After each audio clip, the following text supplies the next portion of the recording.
Respiratory system বা শ্বসনতন্ত্রের ক্ষেত্রে dead space বলতে কি বোঝায়? তো ডেড স্পেস বলতে আমাদের যে শ্বসন পথ বা রেসপিরেটরি ট্র্যাক্ট রয়েছে, রেসপিরেটরি ট্র্যাক্টের বিভিন্ন অংশ যার মধ্যে থাকা বায়ু কোনো রকম গ্যাসীয় আদান প্রদান বা গ্যাসিয়াস এক্সচেঞ্জে কিন্তু ব্যবহৃত হয় না, সেই সমস্ত স্থানগুলোকে বলা হয় ডেড স্পেস। মানে যেখানে থাকা বায়ুগুলো কোনো গ্যাসিয়াস এক্সচেঞ্জে ইউজ হয় না, সেগুলোকে বলা হয় ডেড স্পেস, এবং সেখানে থাকা বায়ুগুলোকে বলা হয় ডেড স্পেস এয়ার। তো এই ডেড স্পেস দু রকমের হয়, একটা হচ্ছে ফিজিওলজিক্যাল ডেড স্পেস আর একটা হচ্ছে অ্যানাটমিক্যাল ডেড স্পেস।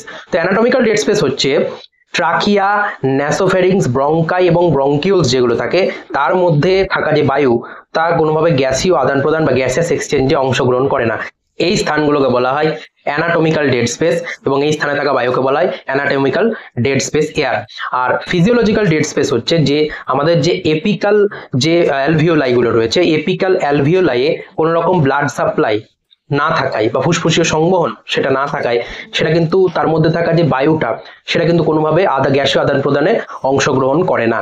তো এই এই স্থানটাকে বলা হয় ফিজিওলজিক্যাল ডেড স্পেস। তো অ্যাকচুয়ালি ফিজিওলজিক্যাল ডেড স্পেসের যে এয়ার সেটা হচ্ছে যে অ্যানাটমিক্যাল ডেড স্পেসের মধ্যে থাকা বাতাস, তার সাথে সাথে এপিক্যাল অ্যালভিওলাইয়ের মধ্যে থাকা বাতাস, এই দুটোর যে টোটালটা সেটা হচ্ছে ফিজিওলজিক্যাল ডেড স্পেস এয়ার এর পরিমাণটা। আর এই যে ফিজিওলজিক্যাল ডেড স্পেস এবং এবং যে অ্যানাটমিক্যাল ডেড স্পেস, এই দুটোর মধ্যে থাকা যে বায়ু সেটা সুস্থ স্বাভাবিক যে মানুষ তাদের ক্ষেত্রে কিন্তু একই থাকে। তো ফুসফুসীয় রোগের ক্ষেত্রে ফিজিওলজিক্যাল ডেড স্পেসটা কিছুটা বেড়ে যায়।